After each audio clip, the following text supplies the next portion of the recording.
पश्चिम बंगाल में बाबरी मस्जिद मामले पर सियासत गरमाई हुई है। टीएमसी से सस्पेंड किए गए विधायक हुमायूं कबीर मुर्शिदाबाद के बेलडांगा में आज बाबरी नाम से मस्जिद की नींव रखने वाले हैं।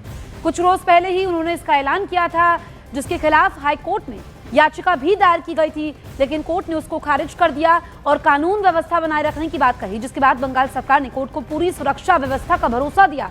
साथ ही हुमायूं कबीर ने बताया कि आज होने वाला कार्यक्रम तय समय के मुताबिक ही होगा। अपडेट वैसा ही है, शेड्यूल प्रोग्राम वैसा ही है। 12 बजे यह कुरान तलवात होगी 2 घंटा के लिए, फिर वो मस्जिद का नींव रखूंगी और मस्जिद का भित्ति स्थापन होगी। जिन लेवल करने का और जो राज्यों का गवर्नर जो बोला, कोई लॉ एंड ऑर्डर ब्रेक करेगी तो गिरफ्तार का इंशाल्लाह करेगी। कोई गिरफ्तार होने का कोई चांस ही नहीं है। कोई law and order problem create नहीं होगा तो गिरफ्तार कैसा। यही नहीं, एक दिन पहले हुमायूं कबीर ने उस जगह का दौरा भी किया जहां बाबरी मस्जिद के शिलान्यास का कार्यक्रम रखा गया है। वो अपने सैकड़ों समर्थकों के साथ वहां पहुंचे। उन्होंने वहां हो रही तैयारियों का जायजा लिया। हुमायूं कबीर का दावा है कि दूसरे राज्यों से भी लोग आज के कार्यक्रम में शामिल होने के लिए बड़ी संख्या में मुर्शिदाबाद पहुंचेंगे। यही वजह है कि रेलवे स्टेशन पर बड़ी तादाद में पुलिस बल तैनात किया गया है।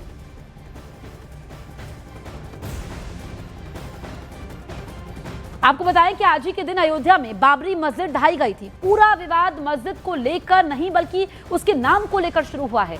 मस्जिद बनाए जाने को लेकर राम जन्मभूमि बाबरी मस्जिद मामले के पूर्व पक्षकार इकबाल अंसारी ने इसे गलत बताया है। आप लोग कंट्रोवर्सी बनाते हैं। भारत का जो संविधान है, सब अपना अपना धर्म का सिद्धांत लेने का हक उनका ही है। मेरा कोई लड़का जन्म लेगी, उनका नाम क्या होगी तो आप सोचेगी ना, मैं सोचेगी। मैं तो सोचने वाला है और बार बार एक ही बात बोलने नहीं चाहिए। आता है तो लोगों को जो है धर्म ही याद आता है, चाहे वो जो हिंदू हो, चाहे मुसलमान हो, चाहे सिख हो, चाहे ईसाई। हमारा तो यही मानना है कि लोग अपनी काबिलियत का प्रचार करें। काबिलियत का प्रचार होना चाहिए कि जैसे जनता एक जागे, जनता जागरूक होनी चाहिए कि जो लोग देश के लिए अच्छा काम करते हैं उनकी तारीफ करना चाहिए। हुमायूं कबीर को मुर्शिदाबाद की राजनीति में एक मास लीडर कहा जाता है। उनका करियर कांग्रेस से शुरू हुआ, वो मंत्री बने, फिर टीएमसी में आए, बीच में 2019 में बीजेपी में गए, फिर टीएमसी में लौट आए। कहते हैं कि इतनी बार पारा बदलने के बावजूद उनकी निजी पॉपुलैरिटी मुर्शिदाबाद के कई हिस्सों में कम नहीं हुई। इतनी बार उन्होंने पाला बदला क्योंकि हुमायूं कबीर की छवि एक ऐसे नेता की बन गई जो समुदाय के मुद्दों पर अपनी ही सरकार से भिड़ने को तैयार रहता है। पश्चिम बंगाल में करीब 30% मुस्लिम आबादी है। मुर्शिदाबाद, मालदा और उत्तर दिनाजपुर में यह आंकड़ा 60 से 70% तक जाता है, जिस पर टीएमसी की अच्छी खासी पकड़ मानी जाती है। वहीं सत्ताधारी पार्टी टीएमसी का आरोप यह है कि हुमायूं कबीर ने बीजेपी के इशारे पर ही बाबरी मस्जिद बनवाने का ऐलान किया। बीजेपी ध्रुवीकरण करना चाहती है। वहीं बीजेपी ने पलटवार किया, ममता बनर्जी पर विभाजनकारी राजनीति करने का आरोप लगाया। भाजपा का वो जानते हैं वो हारने वाला है, तो एक पूरा प्रो हिंदू स्टैंड और दूसरे तरफ किसी दूसरे प्लेटफॉर्म से मुस्लिम स्टैंड लेकर पब्लिक को धर्म के नाम पे पोलराइज्ड करना, ये भाजपा का काम है। और ऐसे 2-3 मास्क वो लोग क्रिएट कर रहे हैं, जो कुछ लोग कुछ हिंदू को कंफ्यूज कर रहा है, कुछ लोग कुछ मुस्लिम को कंफ्यूज। हुमायूं कबीर जो बोल रहे हैं वो ममता बनर्जी उनको बुलवा रहे हैं। ऐसा बात कोई नहीं है कि अचानक से ममता बनर्जी का होश आया है और वो उनको सस्पेंड कर दिया है। इसके पहले भी हम लोग देखे हैं, मंत्री और मेयर फिरहाद हाकिम हम लोग को बोले थे कि दावत इस्लाम कोई एक जन हिंदू को भी या दूसरे धर्म का किसी को भी कन्वर्ट कर पाएंगे तो आप इस्लाम में एकदम माने हेवन पहुंच जाएंगे, स्वर्ग पहुंच जाएंगे। उनका सस्पेंशन नहीं हुआ। 6 दिसंबर 2025 को भित्ति प्रस्तुत स्थापन होगा।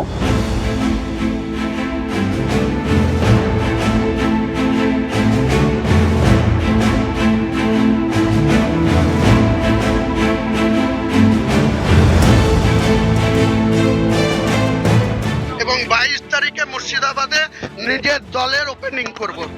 ये तेवर हैं ममता बनर्जी की पार्टी से निलंबित उस नेता के जो पिछले कई दिनों से चर्चा में है। नाम है हुमायूं कबीर, जो बंगाल के मुर्शिदाबाद में बाबरी मस्जिद के नाम से एक मस्जिद बनाना चाहते हैं। उन्होंने 6 दिसंबर 2025 को मस्जिद के शिलान्यास का ऐलान भी कर दिया था, जिसका विरोध हुआ, लेकिन हुमायूं कबीर अड़ गए और उनकी ये जिद ममता बनर्जी के गले की हड्डी बन गई। नतीजा ये हुआ कि हुमायूं कबीर को टीएमसी से निलंबित करना पड़ा, लेकिन इससे वो शांत नहीं हुए। उल्टा उन्होंने ममता बनर्जी को आंखें दिखाना शुरू कर दिया, नई पार्टी बनाने की तैयारी कर ली। ये निर्णय लिया है जो हम बंगाल में घृणा का राजनीति, विभाजन की राजनीति ये हम नहीं करने देंगे।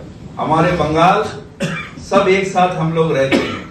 ये बंगाल काजी नजरुल इस्लाम के बंगाल है, रविन्द्रनाथ टैगोर के बंगाल है, हमारे विवेकानंद जी का बंगाल है, हमारे ठाकुर श्री रामकृष्ण का बंगाल है। यहाँ पर हम लोग कहते हैं जो तो मौत तो पौत। ये बंगाल में पॉलिटिक्स ऑफ हेट्रेड नहीं कर, ये बीजेपी का साथ को मिल के चल रहा है। आगे भी बीजेपी में गया था, कैंडिडेट हुआ था 19 साल को 19 में। आज भी बीजेपी का पैसा से ये कर रहा है, क्योंकि बीजेपी देखते हैं अपना पाँव नहीं जमा पड़ रहा जब तक नहीं घृणा का राजनीति करके हमारे समाज को तोड़ दिया जाए। और ये समाज को तोड़ने तृणमूल कांग्रेस नहीं देगा, इसलिए कठोर से हम लोग उनको सस्पेंड किया है। आज को खिलाफ मैं चुनाव में जवाब देंगे, यही मेरा बात। कितने सीटों में लड़ेंगे आप? 135 सीट में मैं कंटेस्ट करूंगी। अच्छा, आपका नया पार्टी का नाम 22 तारीख को डिक्लेयर 22 में मिल जाएगी। सारे लोगों क्या है वो पार्टी का क्या नाम है, सेकुलर पार्टी है, कोई मुसलमान के लिए नहीं है, कोई हिंदू के लिए नहीं है। टीएमसी विधायक हुमायूं कबीर ने मुर्शिदाबाद में बाबरी मस्जिद के शिलान्यास का ऐलान किया था। शिलान्यास की तारीख रखी थी 6 दिसंबर, वही तारीख जब 6 दिसंबर 1992 को अयोध्या में विवादित ढांचा गिराया गया था। यानी हुमायूं कबीर के कदम से तनाव बढ़ सकता है। टीएमसी के मुताबिक इस वजह से उन्हें 3 बार समझाया गया था, लेकिन वो नहीं माने और अंत में उन्हें निलंबित कर दिया गया। लेकिन ममता बनर्जी की सख्ती उनके विरोधियों को ढोंग लगी। कांग्रेस हो या बीजेपी, दोनों ने हुमायूं कबीर के मुद्दे पर टीएमसी के फैसले को सियासी नाटक समझा। इतना दिन से उनका हवा देते रही। जब ये हाथ से निकलने की स्थिति पैदा हो गई, जहां बंगाल के राज्यपाल सब खुद अरेस्ट करने की नसीहत दे रहे हैं, तो ममता बनर्जी को ये लगी कि ये हाथ से भी निकलने वाले हैं, इसका बुरा असर हो सकते। तो इसीलिए वो जो करती है वही किए, यूज करो और थ्रो करो, यूज एंड थ्रो। नहीं तो ये हुमायूं कबीर को, ये ममता बनर्जी मुझे हराने के लिए एक दांगा फैलाने की साजिश किए थे, चल रहे हैं। बाबरी मस्जिद ममता बनर्जी आज तक कोई टिप्पणी नहीं की, हाँ या ना कुछ नहीं कही।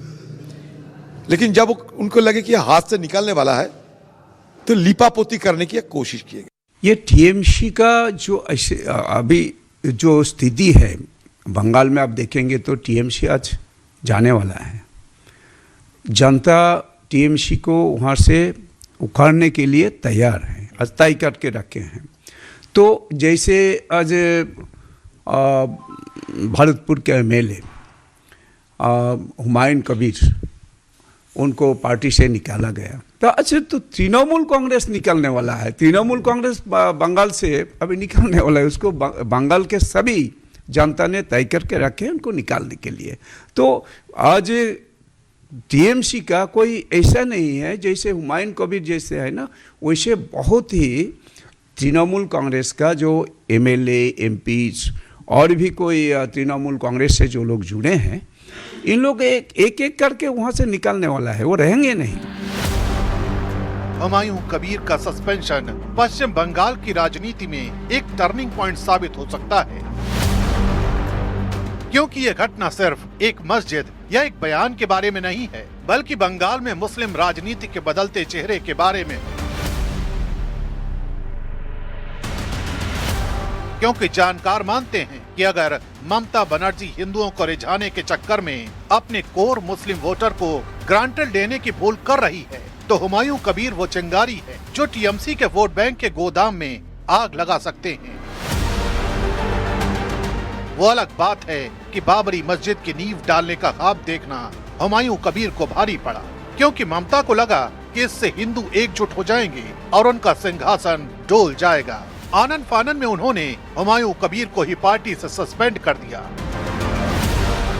लेकिन माना जा रहा है ममता के इस एक्शन ने पश्चिम बंगाल का सियासी समीकरण उलझा दिया है, क्योंकि ममता बनर्जी के लिए आगे कुआं पीछे खाई जैसी हालत हो गई है।